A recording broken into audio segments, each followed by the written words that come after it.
Hi and welcome to another video. In this video we're going to show you how to transfer data from a USB onto a folder on your desktop. This can be handy because it means that if you've got 2 or 3 collections, it saves you from swapping them time and time again, and they're all at hand. The only thing I would say to you in regards to having too much on your computer is if you have a smaller capacity hard drive, the more of these things you put on there, the higher the chance there is of slowing your computer down. Most of today's larger laptops have a data carriage of around about a terabyte. Again, in a future video, I'll show you what these things mean. But for the sake of what is on your USB files, a couple of them on your desktop really shouldn't make a great deal of difference. Why would you want to do that? Well, the biggest thing why you would want to do it is quite simply because you've got instant access to it, and it means you've got them sitting together. The other thing that it does resolve is if there is any sort of conflict between any software programs in your computer that need to try and read or read back to the USB, and the USB is write protected, it means that the folder on your desktop is not write protected and the files can be changed, amended, or unfortunately deleted. However, because you've still got your USB, your original purchase, you can always replace what's been damaged or deleted or whatever's happened to it. So okay, we'll get started. First things first, let's create a new folder on our desktop and we'll call it USB Craft, just for the auspices of this exercise, and I'll move it up here at present. Now you will remember we spoke some time ago about how we can navigate our computer's file through the submenus at the side here, and everything basically runs through this PC. So C drive, Windows is everything that's on your computer. F in this case is the drive that the CDs and DVDs go in. Anything else is absolute bonus, and it is very unlikely that anybody will have probably as much as what I've got sitting there. That's personal drives that I've got on a network system here. So let's pop the first CD in. And we'll get a nice little tune played. How wonderful. Okay, in this case I've set my machine up so that it opens the folders. I want to show you that in a later video. So if this doesn't happen, so let's just for a moment say that that hasn't opened. We see that that drive there has appeared. You know how it was C and F before? We've now got D. D, volume 4, is a USB drive. So if we single click on volume 4, we have a folder called Autoplay, an icon called Autorun. We have an action called Autorun. See how that says setup information? And that says application. That's why you know what one's what, apart from the fact that that's got the big CD wheel on it. And then these two here, the DLL files, they are computer reading files. You don't need to worry about them. So this at the moment is reading from the USB, and if I was to double click on that, it would run the program. But hold on, we'll want to put a copy of this into here. So we'll double click on USB Craft, and in here we will add a folder, and you see how that says volume 4? Let's just call this volume 4.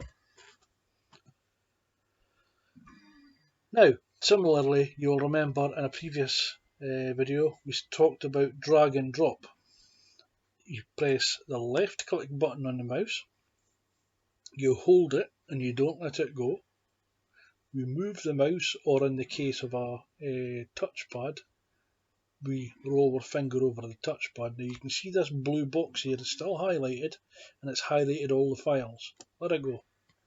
It's highlighted the files and the blue box disappears. You've now highlighted those items that's on the USB.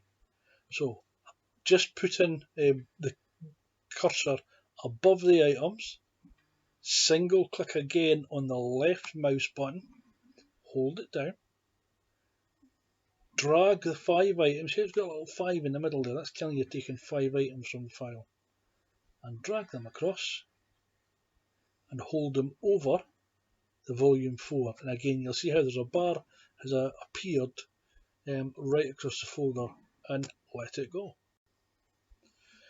All of a sudden it tells you here copy in 1608 items from volume 4D, and then you can see the wee D drive comes up to volume 4, and it tells you that's C user and then my instruction desktop, I'll get that back again, desktop craft volume 4, and that'll tell you in about 2 minutes time the whole thing will come across and then be on this file here. So I'll just leave you for a moment and I'll catch up with you when this comes down to 0. Okay, we're just about towards the end now, and as you can see the number at the bottom here, we're less than 200 files left with an amount of now less than 10 megabytes, and lo and behold, it's disappeared. Now all that information, if I am to double click on the volume 4 that's on my desktop, you'll see it's exactly the same files, it's in both folders now. So just to stop confusing things, I'll click back on that. So I now know that's my volume 4.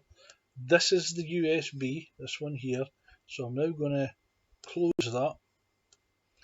I'm going to come down to the bottom and safely remove the hard drive. Check my storage. And it tells me safe to remove the hardware. So I'll pull that USB out and I'll get the other tune. I've now got another one of Linda's PeopletoParty USBs, and I'm going to pop that in the drive now. And again, with a nice wee tune. And again, it's opened up. Again, if you don't have that opening up for you, let's close that and we'll drag that across here. So just in the same place as it was the last time. We'll look down. Now remember, this volume 4 is in that folder on your desktop. It is now no longer a USB. The USB you're currently looking at is Pantry Volume 3. So if you click on it, single click, it looks as if it's the same file. That's going to be confusing. But it's confusing to us because we only see what's in front of us. So if I was to open that file, we're going to really be confused because that's got exactly the same content as that. Don't be confused. Remember the file action that the computer has. It puts things in folders. It's like a big filing cabinet. Click on the USB craft. You're back to where you were. There's volume 4. That's the first one we've dropped on. This is volume 3. So we'll create a new folder and we'll call it volume 3. You can call it anything you like. It actually doesn't matter what you call it as long as you don't call it volume 4, because it'll confuse the computer and it'll say, can't do that, I've already got a folder called that. Okay, so you saw what I did the last time. Left click and hold, highlight all the files. Don't worry if that wee blue circle comes up, it just means it's working. Now I'm going to grab that and drag it across, but I'm going to show you the last time I grabbed that, I grabbed it across and dropped it on the folder. I'm going to show you another way to do it. If you actually double click on the folder, so you're now in the volume 3 folder you've created, then we'll go back across here, left click and hold, drag it, and as you can see the number 5 appears right in the middle of that folder. It tells you you've grabbed 5 items, run it across and let it go. This time, there's quite a lot of files in that actually. It's just over 1.25 gigabyte. Again, I'll tell you what gigabyte, megabyte, terabyte and all that means in another video. It probably will never mean anything, and it'll probably never be of our relevance to you. But what it will do is give you an idea of how a computer works things out. So again, 2 minutes 45 seconds. We'll just drop off here and I'll catch it up once we get down to 0. Okay, as it counts down there, we've got 25 seconds left. Just one thing I thought I'd better mention to you. Like everything else on a computer, there's arrows and clicks and things. If you click that, all it does is just gets rid of the details and gives you the headline. There's nothing stopping you browsing the internet, going onto Facebook, doing whatever else you need to do. That'll work away in the background. And as you can see, the taskbar at the bottom, it's green.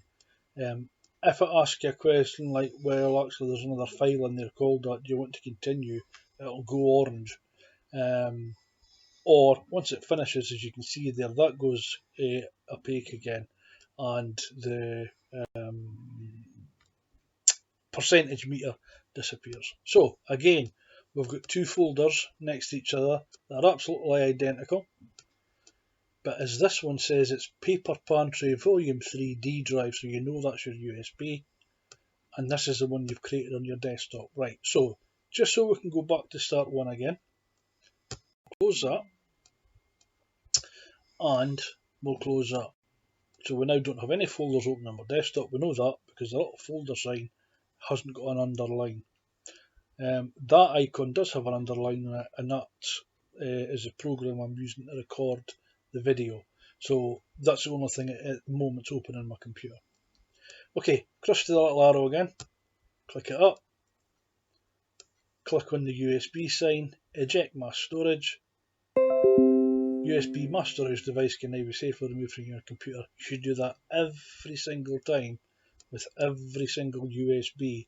There is a small but significant chance that if you pull a USB out while it's writing, it can damage the data that's on it.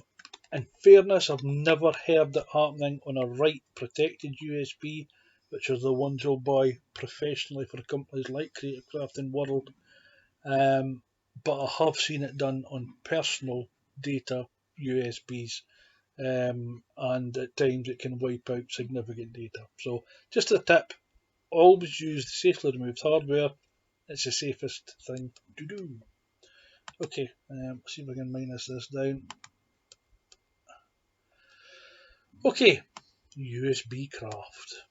Right, if we double click on that, now remember I've safely removed both the USBs from my computer. I've now got two folders, one in volume 3 and one in volume 4. Double click on volume 3, I double click on the auto run icon, and lo and behold, PeopletoParty Volume 3 opens up on my computer without the USB being inserted. It'll work in exactly the same way as it would if you were on your USB. You can print, you can resize, you can do what the program will let you do on here. It'll work just as if you've got the USB in tow. Okay, so we'll close that and we'll come back to USB Craft. See how I'm using that? I can either click on that or I can use the back key, and that brings me back to where I was. Volume 4. Double click the icon, double click the folder, double click the auto run icon, and we're now in PeopletoParty Volume 4, and I haven't put a USB near my PC.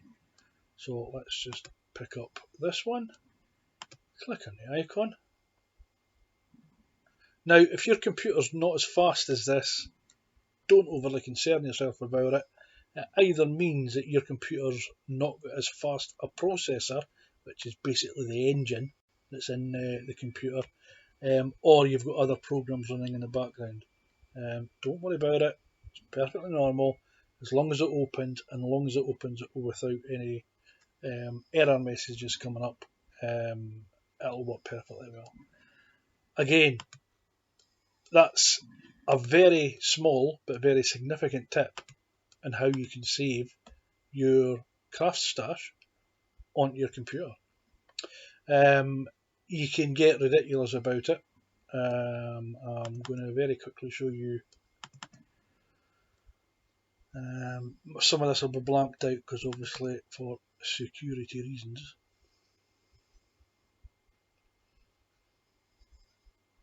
Okay, I'm going to show you in this file here. I'm just going to show you the names that's on it, and you can see all those lovely crafting things that over time Sharon and myself have collected, and they're all on what I call a network drive, and it's what people call the cloud.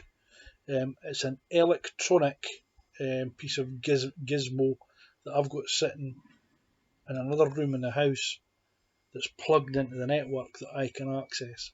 And it means that all these CDs, DVDs, USBs that we've collected over time, I don't have to have them sitting in the bedroom or the craft room or the living room. I can access them digitally on the network drive at my convenience. You're allowed to do that legally, quite simply because, as the law stands for copyright in the UK, if you buy a digital piece of media, whether it be your craft USB, music, or movies, you legally are allowed to have a copy to ensure that you don't lose the data. You can't share it. If you get rid of the original, you must delete the copy. It's a little known thing that probably has only come about in the advent of digital media. It's the sort of thing that the youngsters used to get in trouble with when they shared their music files. You can't do that. You can't share files. You can only use them for home use. So, that should be fairly straightforward for you to manage at home on your own PC to access your own digital media directly from your desktop without having to worry about switching USBs or CDs or DVDs. Hope this has been helpful. I'll catch you guys soon. Bye bye.